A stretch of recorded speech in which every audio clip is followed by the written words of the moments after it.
Assalamualaikum warahmatullahi wabarakatuh. Bismillahirrahmanirrahim. Alhamdulillahirabbil alamin. Wassalatu wassalamu ala asyrafil mursalin Muhammadin wa ala alihi wa sahbihi ajmain.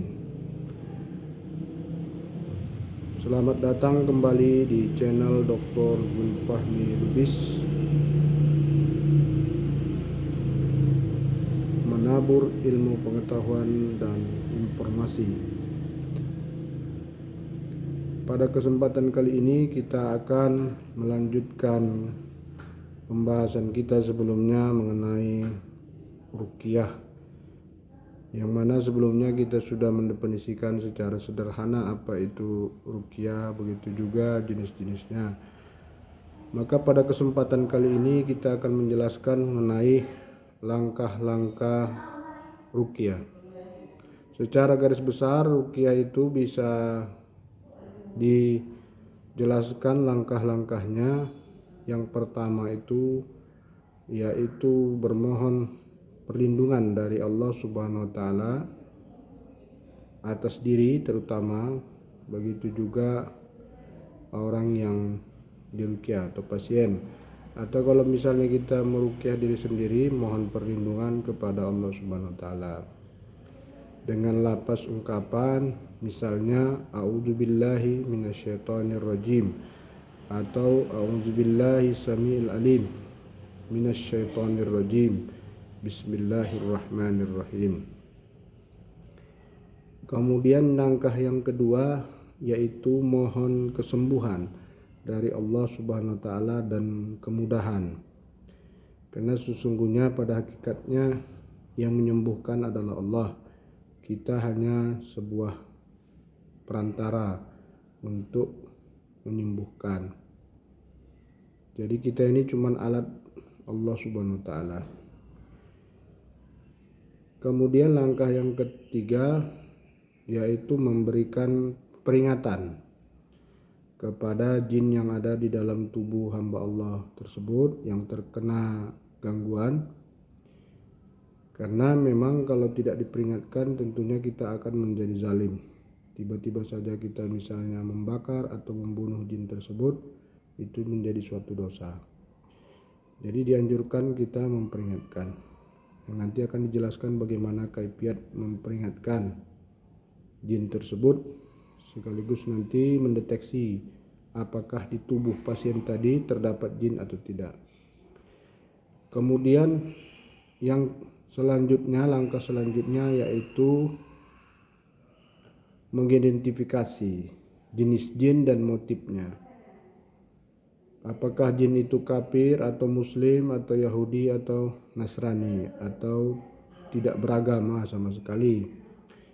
Kemudian motifnya, jin itu biasanya motifnya pertama karena cinta kepada si pasien, atau yang kedua karena dendam, disakiti oleh si pasien.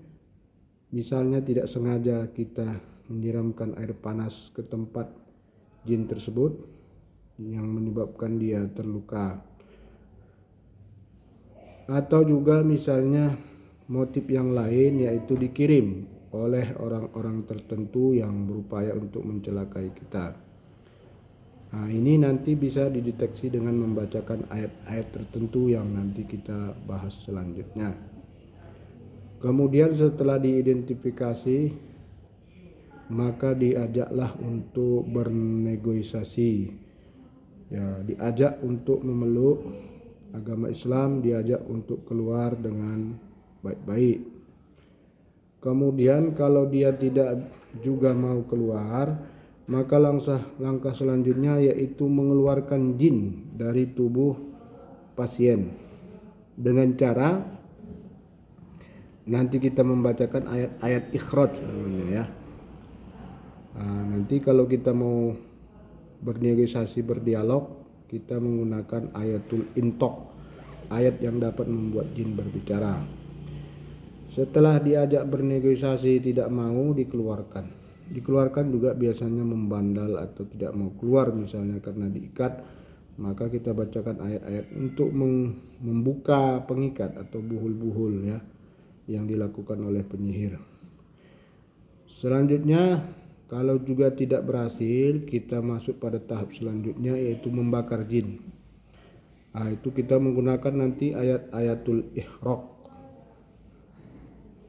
Dan kalau juga tidak berhasil, maka langkah selanjutnya adalah ayat untuk membunuh jin itu dengan izin Allah. Karena sesungguhnya kita sudah melakukan tahap-tahap yang panjang, maka boleh saja kita minta pertolongan Allah untuk menghabisi jin tadi. Karena kita sudah berbicara dengan baik-baik. Sama juga halnya ketika Rasulullah berperang. Sebelum memerangi satu kaum, maka Rasulullah menawarkan 3 perkara. Yang pertama, memeluk Islam. Kalau dia tidak mau, dia harus membayar jizyah. Kalau juga mereka tidak mau, maka Rasulullah memeranginya dengan pertolongan Allah. Mungkinlah demikian langkah-langkah dalam pengobatan ruqyah yang nanti akan kita jelaskan lebih selanjutnya satu persatu. Mudah-mudahan bermanfaat. Assalamualaikum warahmatullahi wabarakatuh.